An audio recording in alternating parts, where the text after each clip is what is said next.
શ્રી કૃષ્ણ મિત્રો, મધુસ કિચનમાં તમારું સ્વાગત છે।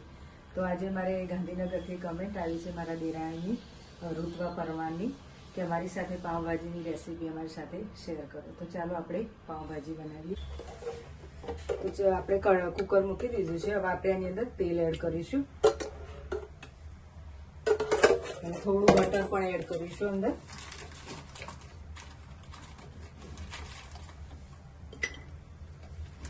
હવે આપણે આ બધા અત્યારે મેં વટાણા, બટાકા, કોબીસ, ગાજર છે, કેપ્સિકમ છે અને દૂધી પણ લીધી છે। આ બધું આપણે એની અંદર એડ કરી દઈશું।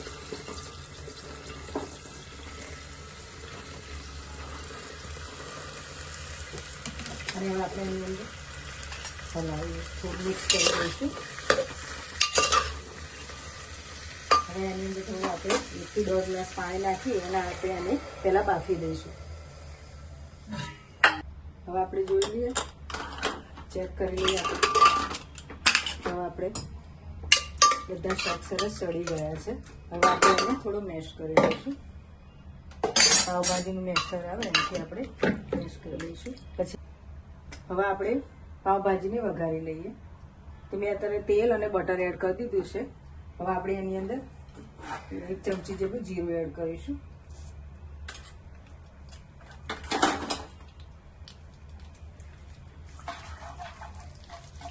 હવે આપણે એની અંદર ડુંગળી એડ કરી દઈશું। મેં અત્યારે મીડિયમ સાઈઝની 2 ડુંગળી લીધી છે અને 3 ટામેટા લીધા છે। આદુ, મરચાં અને લસણની પેસ્ટ પણ લીધી છે। બધું આપણે સરસ સાંતળી લઈશું। હું તમને બીટ બતાવવાનું ભૂલી ગઈ હતી, મેં બીટ બાફી લીધી છે। હવે આપણે એની બીટ પણ એડ કરી દઈશું।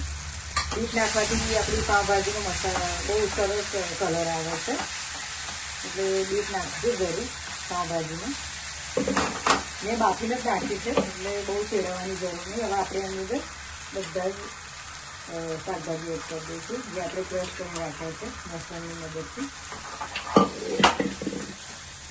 હવે આપણે એને થોડી મેશ કરી દઈશું મસાલાની મદદથી।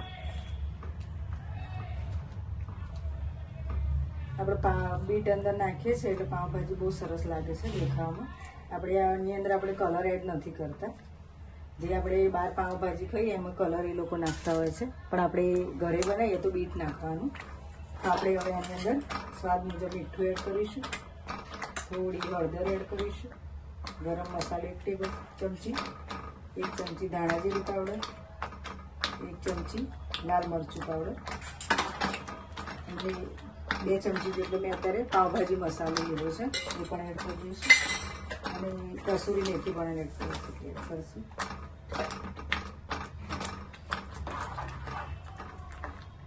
તમે જોઈ શકો છો આમ તો આપણા પાવભાજી સરસ તૈયાર થઈ ગઈ છે। હવે આપણે થોડી થવા દેવાની છે, પછી આપણે એક વઘાર કરીએ। આપણે એને થોડી વાર ચડવા દઈશું। હવે આપણે પાવભાજીને એક સરસ વઘાર કરી લઈશું। મેં તડકા પેન લીધી છે, એની અંદર આપણે તેલ એડ કરીશું,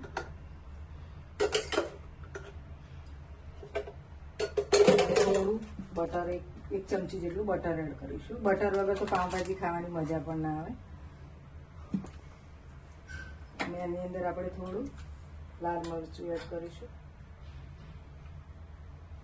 અને પાવભાજી મસાલો એડ કરીશું।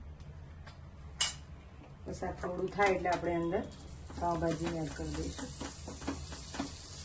થોડા લીલા ધાણા પણ એડ કરીશું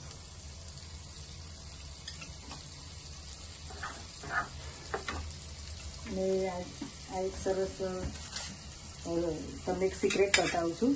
પાવભાજીની અંદર આપણે ટામેટા કેચઅપ એડ કરીશું, જે બહુ સરસ લાગશે। ટામેટા કેચઅપ તમે જરૂરથી અંદર નાખજો પાવભાજીમાં। બહાર જે આપણે લાવીએ છીએ એમાં એ લોકો કેચઅપ એડ કરતા હોય છે ટામેટા।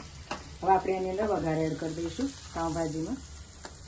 તો આપણી પાવભાજી સરસ તૈયાર થઈ ગઈ છે અને લીલા ધાણા પણ એડ કરી દો અને મેં અત્યારે લીંબુનો રસ લીધો છે એ પણ એડ કરી દો। તો તમે જોઈ શકો છો આપણી પાવભાજી સરસ તૈયાર થઈ ગઈ છે સર્વ કરવા માટે। તો હવે આપણે એને સર્વ કરી લઈએ। તો આપણે પાવ શેકી લઈશું અને તેલ નાખ્યું છે થોડું, એની અંદર થોડા લીલા ધાણા એડ કરીશું।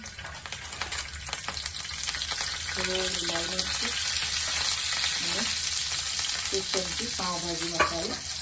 હવે આપણે પાઉં શેકી લઈશું.